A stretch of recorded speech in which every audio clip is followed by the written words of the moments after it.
ನಮಸ್ಕಾರ ಸ್ನೇಹಿತರೆ, Ram sir 360 YouTube ಚಾನಲ್ಗೆ ನಿಮಗೆ ಸ್ವಾಗತ.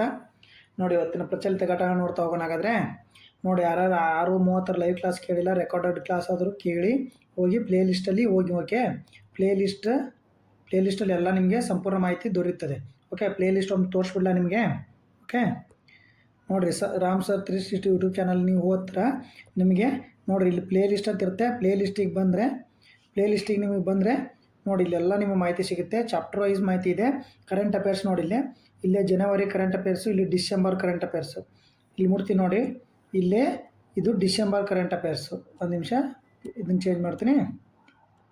ನೋಡಿ, ಇದು ಡಿಸೆಂಬರ್ ಕರೆಂಟ್ ಅಫೇರ್ಸು, ಇದು ಜನವರಿ ಕರೆಂಟ್ ಅಫೇರ್ಸ್. ಎಲ್ಲ ನಿಮಗೆ ಮಾಹಿತಿಗಳು ದೊರೆತವೆ ಇದ್ರೆ. ನೋಡಿ, ಜನವರಿ ಕರೆಂಟ್ ಅಫೇರ್ಸ್ ಫುಲ್ಲು ಎಲ್ಲ ಇದೆ ನಿಮಗೆ, ವಿತ್ ಪ್ಲೇಲಿಸ್ಟ್ ಸಿಗುತ್ತೆ. ಹೋಗಿ ನೋಡ್ಕೊಳ್ಳಿ. ಓಕೆ, ನೆಕ್ಸ್ಟ್ ಬನ್ನಿ. ಇಲ್ಲಿ ನೋಡಿ, ಫೆಬ್ರವರಿ ಕರೆಂಟ್ ಅಫೇರ್ಸದ್ದು ಪ್ಲೇಲಿಸ್ಟ್ ಇದೆ.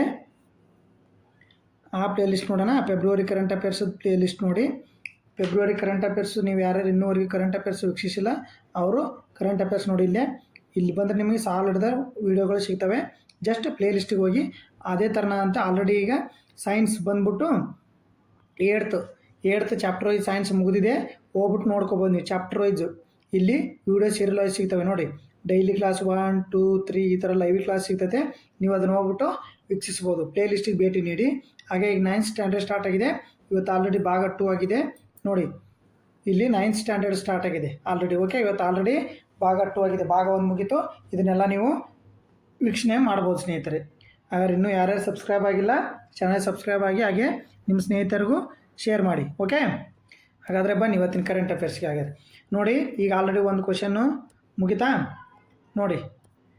1ನೇ ಕ್ವಶನ್ ಬರ್ರಿ. India AI impact summit 2026 India AI impact summit ಎಲ್ಲಿ ನಡೆಯಲಿದೆ? ಈಗ ನೋಡಿ, ಎಲ್ಲಿ ನಡೆಯಲಿದೆ? ಹಾಗಾದರೆ ಬೆಂಗಳೂರು, ಮುಂಬೈ, ದೆಹಲಿ, ಹೈದರಾಬಾದ್. ಸರಿಯಾದ ಉತ್ತರ ಯಾವ್ದು ಸ್ನೇಹಿತರೆ? ಹಾಗಾದರೆ ನೋಡಿ, ಸರಿಯಾದ ಉತ್ತರ ಬಂದ್ಬಿಟ್ಟು ಆಪ್ಷನ್ ಇ ನೋಡಿರಿ. Option C is the right answer. Okay, option C is the right answer. ನೋಡಿರಿ, ಹಾಗಾದ್ರೆ ಏನೇನು ಇದ್ರ ಮಾಹಿತಿ ಅಂತೇಳಿ ನೋಡೋಣ. ನೋಡಿ, ಏನೇನಿದ್ದು? ಇದೇ ಮೊದಲ ಬಾರಿಗೆ ಜಾಗತಿಕ ಮಟ್ಟದಲ್ಲಿ, ಭಾರತದಲ್ಲಿ ಜಾಗತಿಕ ಮಟ್ಟ ಶೃಂಗಸಭೆ ಫೆಬ್ರವರಿ 16ರಿಂದ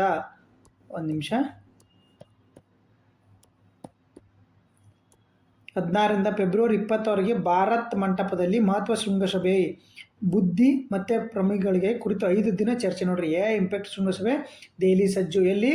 ಭಾರತ್ ಮಂಟಪದಲ್ಲಿ. ಇದೇ ಮೊದಲ ಬಾರಿಗೆ. ಆಯಿತಾ? ನೋಡ್ರಿ, ಹಾಗಾದ್ರೆ ಯಾರ್ಯಾರು ಪಾಲ್ಗೊಳಿಸ್ತಾರೆ ಅದು ನೋಡ್ರಿ. ಮೊದಲ ಈ ಶೃಂಗಸಭೆಯಲ್ಲಿ ಭಾರತ ಆಯೋಜನೆ ಆಗಿದ್ದು ಜಾಗತಿಕ ಮಟ್ಟದ AI ಉದ್ಯಮ ಕ್ಷೇತ್ರದ ದಿಗ್ಗಜರು ಪಾಲ್ಗೊಳ್ಳಿದ್ದಾರೆ. ಮತ್ತು ಶೃಂಗಸಭೆ ಫೆಬ್ರವರಿ 16ರಿಂದ ಆರಂಭಗೊಂಡು ಗಣ್ಯರು ಎದುರುಗೊಳ್ಳುವ ದೆಹಲಿಯಲ್ಲಿ ಭಾರತ ಸಭಾ ಮಂಟಪದಲ್ಲಿ ಇದು ನಡೆಯುತ್ತೆ. ಇಲ್ಲಿ ಯಾರ್ಯಾರು ಹಂಗಂದರೆ ಮೋದಿ, ಪ್ರಧಾನಿ ಫ್ರಾನ್ಸ್ ಅಧ್ಯಕ್ಷ ಇಮ್ಯಾನ್ಯುಯಲ್ ಮ್ಯಾಕ್ರಾನ್, ಹಾಗೂ ಬ್ರೆಜಿಲ್ ಅಧ್ಯಕ್ಷ ಲೂಯಿಸ್ ಇನಾಸಿಯೋ ಲುಡಾ ಸಿಲ್ವಾ ಮತ್ತು ಮುಖ್ಯ ಅತಿಥಿಗಳಿಗೆ ಭಾಗವಹಿಸಲಿದ್ದಾರೆ. ನೋಡಿ, ಹಾಗಾದರೆ ಇವರು ಏನಂತ ನೆನ್ಪಿಟ್ಕೊಂಡ್ಬಿಡ್ರಿ. ಇವರೇ ನೋಡಿ, ಸುಂದರ್ ಪಿಚಾಯ್ ಬರ್ತಾನೆ. ಲೂಯಿಸ್ ಇವರು ಬ್ರೆಜಿಲ್ದವರು. ಡೆರಿಯೋ ಆಲ್ಟಮನ್, ಓಕೆ, ಜೆಸ್, ಓಕೆ, ಮ್ಯಾಕ್ರಾನ್ ಇವರು ಮುಖ್ಯ ಅತಿಥಿಗಳು. ಎಲ್ಲಿ ಭಾರತ್ ಮಂಟಪ ದೆಹಲಿ. ಓಕೆ, ಹಾಗಾದ್ರೆ ನೋಡಿ, ಸೆಕೆಂಡ್ ಕ್ವಶನ್ ಇವನ್ನೇ. ಹಾಗಾದ್ರೆ ಭಾರತದ ಮೊದಲ ಮ್ಯೂಸಿಕ್ ಟ್ರ್ಯಾಕ್ ಸಂಗೀತ ರಸ್ತೆ ಎಲ್ಲಿ ನಿರ್ಮಿಸಲಾಗಿದೆ? ನೋಡಿ, ಇತ್ತೀಚೆಗೆ ಇದೇನೋ ರೀಲ್ಸಲ್ಲಿ ಅತಿ ಟ್ರೆಂಡಲ್ಲಿದೆ. ನೋಡಿ, ಇದು ಏನು ಸೋಷಿಯಲ್ ಮೀಡಿಯಾದಲ್ಲಿ ಅತಿ ಟ್ರೆಂಡಲ್ಲಿದೆ. ದೆಹಲಿ, ಮುಂಬೈ, ಬೆಂಗಳೂರು, ಹೈದರಾಬಾದ್. ಎಲ್ಲಿ? ಹಾಗಾದರೆ ಎಲ್ಲಿ ಸ್ನೇಹಿತರೆ? ಹಾಗಾದರೆ ನೋಡಿ, ಇದು ಸರಿಯಾದ ಉತ್ತರ ಬಂದ್ಬಿಟ್ಟು ಮುಂಬೈ. ನೋಡಿ, ಸರಿಯಾದ ಉತ್ತರ ಮುಂಬೈ. ಓಕೆ, ನೋಡಿ ಇಲ್ಲಿ ಏನಿದು ನೋಡಿ ಎಕ್ಸ್ಪ್ಲನೇಷನು. ಮುಂಬೈ ಮೆಲೋಡಿ ರೋಡ್ ರಸ್ತೆ ಮೇಲೆ ಮೊಳಗುತ್ತಿದೆ ಜೈ ಹೋ ಗೀತೆ. ಯಾವುದು? ಜೈ ಹೋ ಗೀತೆ. ನೋಡಿ, ಮುಂಬೈ ಕೋಸ್ಟಲ್ ರೋಡ್ನಲ್ಲಿ ವಾಹನ ಸುಮಾರು 60 ಕಿಲೋಮೀಟರ್ ವೇಗದಲ್ಲಿ ಸಂಚರಿಸಿದ ಸಂಗೀತ ಕೇಳಬಹುದು. ದೇಶದ ಮೊದಲ ಬಾರಿಗೆ ವಿಶೇಷ ಸಂಗೀತ ತಂತ್ರಜ್ಞಾನವನ್ನು ಬಳಸಿ 500 ಮೀಟರ್ ಉದ್ದ ವ್ಯಾಪ್ತಿಯಲ್ಲಿ ಬೃಹತ್ ಬ್ರಹ್ಮ ಮುಂಬೈ ಪಾಲಿಕೆ ಸಂಗೀತ ಟ್ರ್ಯಾಕ್ ಅಳವಡಿಸಲಾಗಿದೆ. ಹಾಗಾದರೆ ಜೈವ ಹಾಡು. ಯಾವುದು? ಜೈವ ಹಾಡು. ಹಂಗಾರೆ ಈ ಥರ ಮಾಡಿರ್ತಕ್ಕಂಥದ್ದು ನಮ್ಮ ದೇಶ ಎಷ್ಟನೇ ದೇಶ? 5ನೇ ದೇಶ. ಮೊದಲು ಯಾವುದಾಗಾದರೆ ತಂತ್ರಜ್ಞಾನ ಜಪಾನು, ಸೌತ್ ಕೊರಿಯಾ, UAE ಸೇರಿದಂತೆ ಹಲವು ದೇಶಗಳಲ್ಲಿದೆ ನೋಡಿ. ಆಗ ನಮ್ಮದು 5ನೇ ದೇಶ ಈ ಥರ ಮಾಡಿರ್ತಕ್ಕಂಥದ್ದು. ಓಕೆ, ನೋಡಿ, ಹಾಗಾದ್ರೆ ನೆಕ್ಸ್ಟ್ ಬರ್ರಿ.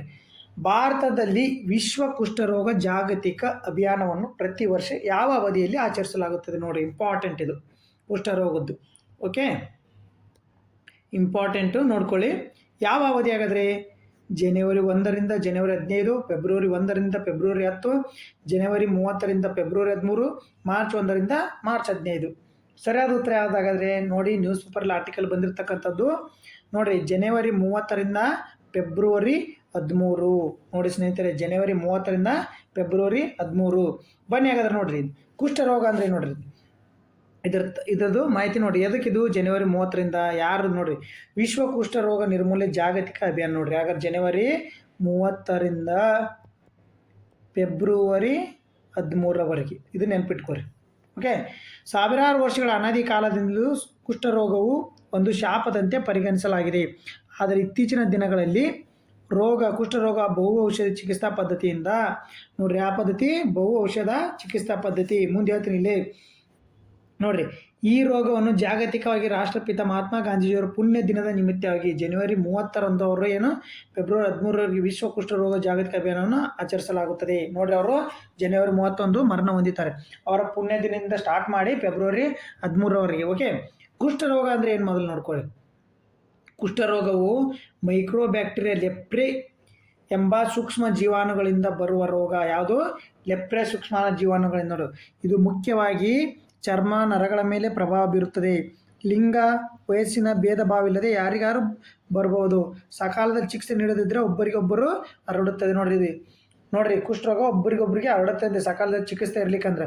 ಓಕೆ, ಇದರ ಗುಣಲಕ್ಷಣಗಳು ಏನಾಗಾರೆ ನೋಡ್ರಿ, ಇದ್ರ ಕಾಣಿಸ್ತಕ್ಕಂಥ ಗುಣಲಕ್ಷಣಗಳಾಗಾರ ಏನು ನೋಡ್ರಿ ತತ್ಕ್ಷಣ ಕಾಣಿಸಿಕೊಳ್ಳುವ ಆಯಾಸ, ಅಶಕ್ತ ಸ್ನಾಯುಗಳು. ಓಕೆ, ಕೀಲುಗಳ ನೋವು, ಕೆಂಪಾಗುವಿಕೆ, ನೋವಿನ ಅಥವಾ ನೀರಾಡುವ ಕಣ್ಣುಗಳು, ಜೊತೆಗೆ ದೃಷ್ಟಿ ಮಂಚಾಗುವುದು. ಓಕೆ, ಕೈಕಾಲು ಬೆರಳುಗಳಲ್ಲಿ ಭಾವ ಕಾಣಿಸ್ಕೊಳ್ಳೋದು. ಸ್ಪರ್ಶ ಧ್ಯಾನವಲ್ಲ, ಅವರಿಗೆ ಚರ್ಮ ಧ್ಯಾನ ಇರುವುದಿಲ್ಲ. ಶೀತ ಉಷ್ಣ ಸ್ಪರ್ಶ ಯಾವುದೇ ಇರುವುದಿಲ್ಲ. ಬೆರಳು ತುದಿ ಪಾದಗಳಲ್ಲಿ ಸ್ಪಷ್ಟ ಧ್ಯಾನ ಇರುವುದಿಲ್ಲ. ಅಂಗೈ ಅಥವಾ ಅಂಗಾರಗಳು ಪದೇ ಪದೇ ಕಾಣಿಸಿಕೊಳ್ಳುವ ನೋವಿಲ್ಲದ ಹುಣ್ಣುಗಳು ಕಂಡು ಬರ್ತವೆ. ಇದು ಅದರದ್ದು ಏನು ಲಕ್ಷಣಗಳಾದರೆ, ಹಾಗಾದ್ರೆ ಇದಕ್ಕೆ ಚಿಕಿತ್ಸೆ ಇರ್ತಕ್ಕಂಥದ್ದು ಏನು ನೋಡ್ರಿ ಚಿಕಿತ್ಸೆ. ಕುಷ್ಠರೋಗಕ್ಕೆ ಚಿಕಿತ್ಸೆ ಏನು? ರೋಗವನ್ನು ವಿವಿಧ ಔಷಧಿಗಳ ಸಂಯೋಜನೆಯೊಂದಿಗೆ, ಅದರಂದ್ರೆ ಮಲ್ಟಿ ಡ್ರಗ್ ಥೆರಪಿ ಅಂತ ಕರೀತಾರೆ. ಮಲ್ಟಿ ಡ್ರಗ್ ಥೆರಪಿ ಅಂತ ಕರೀತಾರೆ. ಇದನ್ನು ಥೆರಪಿ ಅಂತೇಳಿ ಕರೀತಾರೆ, ನೋಡ್ಕೊಳ್ಳಿ. ಓಕೆ, ಥೆರಪಿ ಅಂತ ಕರೀತಾರೆ ಇದಕ್ಕೆ. ಇದೇನು? ಮೆಡಿಸಿನ್. ಇದ್ರ ಬಗ್ಗೆ ನೋಡ್ಕೊಳ್ಳಿ. ನೆಕ್ಸ್ಟ್ ಕ್ವಶನ್ ಬರ್ರಿ, GK ಟುಡೇ ಕ್ವಶನ್ಗೆ ಆದರೆ, ಇತ್ತೀಚಿನ ಸುದ್ದಿಗಳಲ್ಲಿ ಕಂಡುಬರುವ HbA1c ಪರೀಕ್ಷೆಯನ್ನು ಭಾರತದಲ್ಲಿ ಸಾಮಾನ್ಯ ಯಾವ ರೋಗವನ್ನು ಪತ್ತೆ ಹಚ್ಚಲು ಬಳಸಲಾಗುತ್ತದೆ? HbA1c test that was recently seen in news is commonly used in India for the diagnosis which disease? ಯಾವುದು? ಟೈಫಾಯ್ಡ್ ಬಿ, ಮಧುಮೇಹ, ಡೆಂಗು, ಕ್ಷಯ, ಕಾಲರಾ. ಯಾವ್ದು ನೋಡ್ರಿ, ಯಾವುದಕ್ಕೆ ಮಾಡ್ಯಾರ ಹಾಗಾದರೆ? ಕ್ಷಯಕ್ಕೆ ಯಾವ್ದು ಮಾಡ್ತಾರೆ, ಕಾಲರಾಕ್ಕೆ ಯಾವ್ದು ಮಾಡ್ತಾರೆ, ಡೆಂಗೂಕ್ಕೆ ಯಾವ್ದು ಮಾಡ್ತಾರೆ? ಸರಿಯಾದ ಉತ್ತರ ಯಾವ್ದು ಇದಕ್ಕೆ? ಬನ್ನಿ, ಇದಕ್ಕೆ ಸರಿಯಾದ ಉತ್ತರ ಬಂದ್ಬಿಟ್ಟು ಟೈಫಾಯ್ಡ್ 2 ಮಧುಮೇಹ. ನೋಡ, option A is the right answer. ನೋಡಿ ಇಲ್ಲಿ ನ್ಯೂಸ್ ನೋಡಿರಿ, GK ಟುಡೇ ಮಾಹಿತಿ ಕೊಟ್ಟಿರ್ತಕ್ಕಂಥದ್ದು. ಭಾರತದಲ್ಲಿ ಟೈಫಾಯ್ಡ್ 2 ಮಧುಮೇಹವನ್ನು ಪತ್ತೆ ಹಚ್ಚಲು ವ್ಯಾಪಕವಾಗಿ ಬಳಸಲಾಗುವ ಗ್ಲೈಕೇಟೆಡ್ ಹಿಮೋಗ್ಲೋಬಿನ್ ಅಂದರೆ HbA1c ಯಾವಾಗಲೂ ನಿಜವಾದ ರಕ್ತದಲ್ಲಿ ಗ್ಲೂಕೋಸ್ ಮಟ್ಟವನ್ನು ತೋರಿಸುವುದಿಲ್ಲ. ಒಂದು ಹೊಸ ಅಧ್ಯಯನ ತೋರಿಸಿದೆ. ಹಿಮೋಗ್ಲೋಬಿನ್ H1 ನೋಡ್ರಿ, ಹಿಮೋಗ್ಲೋಬಿನ್ HB ಅಂದ್ರೇನು? ಹಿಮೋಗ್ಲೋಬಿನ್ A1c ಎಂಬುದು ಕಳೆದ 2-3 ತಿಂಗಳ ಸರಾಸರಿ ರಕ್ತದಲ್ಲಿನ ಸಕ್ಕರೆ ಮಟ್ಟವನ್ನು ಹೇಳುವ ರಕ್ತ ಪರೀಕ್ಷೆ ಆಗಿದೆ. ನೋಡ್ರಿ, ನಾವು ಗ್ಲೂಕೋಸ್ ಮಟ್ಟವನ್ನು ಕಂಡುಹಿಡ್ತೀವಲ್ಲ, ಅದು ಏನೋ ಕರೆಕ್ಟಾಗಿ ತೋರಿಸಂಗಿಲ್ಲ. ಊಟದ ಮೊದಲ, ಊಟ ಆದಮೇಲೆ ತೋರಿಸುತ್ತೆ. ಬಟ್ ಈ ಟೆಸ್ಟ್ ಏನು ಮಾಡೋದಂದ್ರೆ 2-3 ತಿಂಗಳದ್ದು ಎಲ್ಲ ತೋರಿಸುತ್ತೆ ನೋಡ್ರಿ. ಓಕೆ, ಈ ಪರೀಕ್ಷೆ ಹಿಮೋಗ್ಲೋಬಿನನ್ನು ಗ್ಲೂಕೋಸ್ನೊಂದಿಗೆ ಲೇಪಿಸಿದಾಗ ಕೆಂಪು ರಕ್ತಗಳ ಶೇಕಡಾವಾರು ಪ್ರಮಾಣವನ್ನು ಅಳೆಯುತ್ತದೆ ಅಂತ ನೋಡ್ರಿ.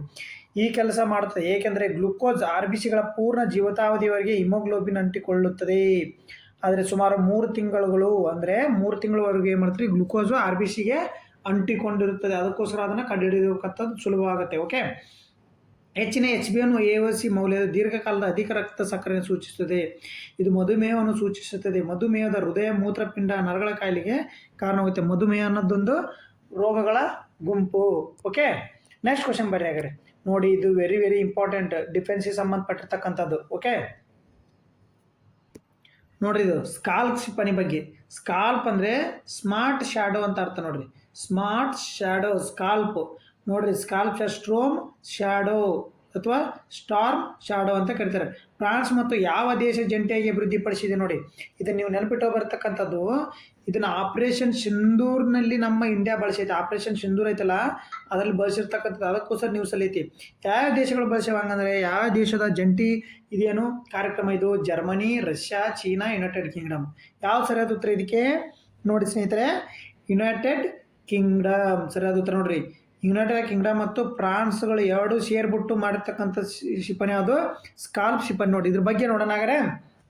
ನೋಡಿ, ಆಪರೇಷನ್ ಸಿಂಧೂರ್ ಸಮಯದಲ್ಲಿ ಭಾರತೀಯ ವಾಯುಪಡೆ ನಿಖರವಾದ ದಾಳಿಗಳನ್ನು ಸ್ಕಾಲ್ಪ್ ಕ್ರೂಸ್ ಕ್ಷಿಪಣಿಯನ್ನು ಯಶಸ್ವಿಯಾಗಿ ಬಳಸಿದ ನಂತರ ಭಾರತ ಫ್ರಾನ್ಸ್ ಸ್ಕಾಲ್ಪ್ ಕ್ರೂಸ್ ಕ್ಷಿಪಣಿಗಳನ್ನು ಖರೀದಿಸಲು ಪ್ರಮುಖ ಒಪ್ಪಂದ ಚರ್ಚಿಸುತ್ತಿದೆ. ಸ್ಕಾಲ್ಪ್ ಸ್ಟಾರ್ಮ್ ಶಾಡೋ ಎಂದು ಕರೆಯಲ್ಪಡುತ್ತದೆ. ಇದು ಫ್ರಾನ್ಸ್ ಮತ್ತು ಯುನೈಟೆಡ್ ಕಿಂಗ್ಡಮ್ಗಳ ಜಂಟಿಯಾಗಿ ಅಭಿವೃದ್ಧಿಪಡಿಸಿದ ದೀರ್ಘ ಶ್ರೇಣಿಯ ವಾಯು ಉಡಾವಣಾ ಕ್ರೂಸ್ ಕ್ಷಿಪಣಿಯಾಗಿದೆ ನೋಡಿ. ಹಾಗಾದ್ರೆ ಇದನ್ನು ಹಲವಾರು ಉತ್ತರ ಅಂಟಾರ್ಟಿಕ್ ಒಪ್ಪಂದಗಳ ಸಂಸ್ಥೆ ನ್ಯಾಟೋ ಮತ್ತು ಮಿತ್ರ ವಾಯುಪಡೆಗಳು ಬಳಸುತ್ತೇವೆ. ಆಲ್ರೆಡಿ ನ್ಯಾಟೋದಲ್ಲಿ ಬಳಕೆ ಐತೆ. ನಮ್ಮ ಭಾರತನು ಮೊನ್ನೆ ಆಪರೇಷನ್ ಸಿಂಧೂರಲ್ಲಿ ಬಳಸಿರ್ತಕ್ಕಂಥ ಕ್ಷಿಪಣಿ ಸ್ಕಾಲ್ಪ್ ಕ್ಷಿಪಣಿ ಯಾವುದು? ಜಂಟಿಯಾಗಿ ಫ್ರಾನ್ಸ್ ಮತ್ತು ಯಾವುದು? UK. ಓಕೆ, ನೆಕ್ಸ್ಟ್ ಕ್ವಶನ್ ಬರ್ರಿ. ಇದು ಇಂಪಾರ್ಟೆಂಟ್ ನೋಡ್ರಿ. ಮೌಂಟ್ಸ್ ಮೌಂಟನ್ ಅನ್ನು ಯಾವ ಭಾರತೀಯ ಕಾರ್ಯಾಚರಣೆ ಸಂಭಾವ್ಯ ಲ್ಯಾಂಡಿಂಗ್ ವಲಯವೆಂದು ಗುರುತಿಸಲಾಗಿದೆ ನೋಡ್ರಿ? ಚಂದ್ರಯಾನ 2, ಚಂದ್ರಯಾನ 3, ಚಂದ್ರಯಾನ 4, ಲೂಪೆಕ್ಸ್ ಮಿಷನ್. ನೋಡಿ ಹಾಗಾದ್ರೆ ಸ್ನೇಹಿತರೆ, ನ್ಯೂಸ್ ಪೇಪರ್ನು ಬಂದೈತೆ, GK ಟುಡೇ ಕ್ವಶನ್ ಆಗೈತೆ ನೋಡಿ.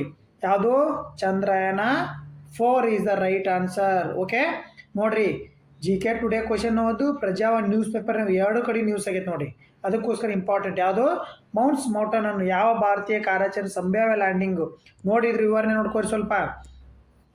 ಭಾರತೀಯ ಬಾಹ್ಯಾಕಾಶ ಸಂಶೋಧನಾ ಸಂಸ್ಥೆ ಇಸ್ರೋ, ಇದ್ರ ಕೇಂದ್ರ ಕಚೇರಿ ಬೆಂಗಳೂರು. ಅನ್ವಯಿಕ ಕೇಂದ್ರ ಭಾರತದ ಮೊದಲ ಚಂದ್ರ ಮಾದರಿ ರಿಟರ್ನ್ ಮಿಷನ್ ಚಂದ್ರಯಾನ 4ಗಾಗಿ ನೋಡ್ರಿ. ಇತ್ತೀಚೆಗೆ ನಮ್ಮದು ಚಂದ್ರಯಾನ 3 ಏನಾಗೈತೆ ಹಂಗಂದ್ರೆ ಡಾರ್ಕ್ ಸೈಟಿಗೆ ಹೋಗಿ ಲ್ಯಾಂಡ್ ಆಗೈತೆ.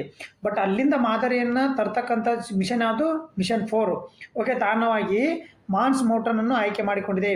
ಮಾನ್ಸ್ ಮೌಂಟನ್ ಎಲ್ಲೈತಪ್ಪ ಅಂದ್ರೆ ಚಂದ್ರನ ದಕ್ಷಿಣ ಧ್ರುವದ ಬಳಿ ಇರುವ 6000 ಮೀಟರ್ ಎತ್ತರದ ಪರ್ವತವಾಗಿದ್ದು ನೋಡ್ರಿ. ಏನಿದು?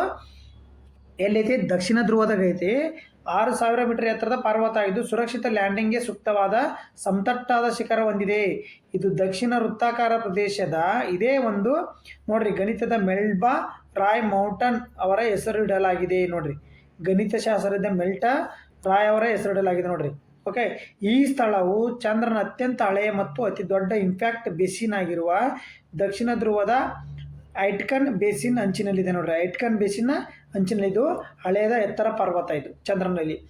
ಈ ಪ್ರದೇಶವು ದೀರ್ಘಾವಧಿಯ ಸೂರ್ಯನ ಬೆಳಕನ್ನು ಪಡೆಯುತ್ತದೆ ಮತ್ತು ಭೂಮಿಯೊಂದಿಗೆ ಸ್ಪಷ್ಟ ರೇಡಿಯೋ ಸಂವಹನವನ್ನು ಹೊಂದಿದೆ. ಅಂದರೆ ಭೂಮಿಯೊಂದಿಗೆ ಸ್ಪಷ್ಟ ರೇಡಿಯೋ ಸಂವಹನ ಹೊಂದಿರತಕ್ಕಂಥದ್ದು ಅಲ್ಲಿ ಮಾದರಿ ತಂದ್ರೆ ನಮ್ಗೆ ಹೆಲ್ಪ್ ಆಕ್ಕತ್ತೆ ಅನ್ನೋದು. ಅದಕ್ಕೋಸ್ಕರ ಓಕೆ. ಹಂಗಂದ್ರೆ ನಿಮಗೆ ಮೊನ್ನೆ ಕ್ವಶನ್ ಹೇಳಿದ್ದೆ ನಾನು. ನಿನ್ನ ಕರೆಂಟ್ ಅಫೇರ್ಸ್ ಕೃಷ್ಣಾ ನದಿ ಬಗ್ಗೆ, ಯಾವ ನದಿ ಬಗ್ಗೆ ಹೇಳುವಾಗ ತುಂಗಭದ್ರಾ ನದಿ ಹೇಳುವ ಬಗ್ಗೆ ಹೇಳಿದ್ದೆ. ತುಂಗಾ ನದಿ ಬಗ್ಗೆ. ವಿಜಯನಗರ ಸಾಮ್ರಾಜ್ಯ ಈ ಕೆಳಗಿನ ಆಡಳಿತಗಾರರಲ್ಲಿ ಯಾರು ತುಂಗಭದ್ರಾ ನದಿ ಅಡ್ಡಲಾಗಿ ದೊಡ್ಡ ಅಣೆಕಟ್ಟು ಮತ್ತು ನದಿಯಿಂದ ರಾಜಧಾನಿ ನಗರಕ್ಕೆ ಹಲವಾರು ಕಿಲೋಮೀಟರ್ ಉದ್ದದ ಕಾಲುವೆ ಜಲಚರ ನಿರ್ಮಿಸಿದ್ರು ಅಂತ ಹೇಳಿದ್ನಿಲ್ಲ? ಅದು ಸರಿಯಾದ ಅದು ದೇವರಾಯನ. ನಿನ್ನೆ ನಿಮಗೆ ಕಮೆಂಟ್ ಬಾಕ್ಸಲ್ಲಿ ತಿಳಿಸಿ ಅಂತ ಇದ್ದೆ. ಆಲ್ಮೋಸ್ಟ್ ತಿಳಿಸಿಲ್ಲ, ಅದಕ್ಕೋಸ್ಕರ ನಾನು ಹೇಳ್ತಿದ್ದೀನಿ ದೇವರಾಯನ 1. ಓಕೆ, ಹಾಗಾದರೆ ನೀವು ಈ ಪ್ರಶ್ನೆಗೆ ಕಮೆಂಟ್ ಮೂಲಕ ಆನ್ಸರ್ ಮಾಡಿ. ಏನಾಗಾದ್ರೆ ನಿನ್ನೆ ಕರೆಂಟ್ ಅಫೇರ್ಸ್ ನೋಡಿಬಿಟ್ಟು ಇದು ಕಮೆಂಟ್ ಮಾಡೋಕೆ ನೋಡು. ಭಾರತೀಯ ರೈಲ್ವೆ ಇತ್ತೀಚೆಗೆ ಬಿಡುಗಡೆ ಮಾಡಿದ all in one super app ಹೆಸರೇನು? ರೈಲು ಸೇವಾ, rail one, UTS mobile, Indian railway super one. ಯಾವ್ದು ನೋಡೋಣ? ಸರಿಯಾದ ಉತ್ತರ ಕಮೆಂಟ್ ಮಾಡಿ. ಓಕೆ, ಧನ್ಯವಾದಗಳು.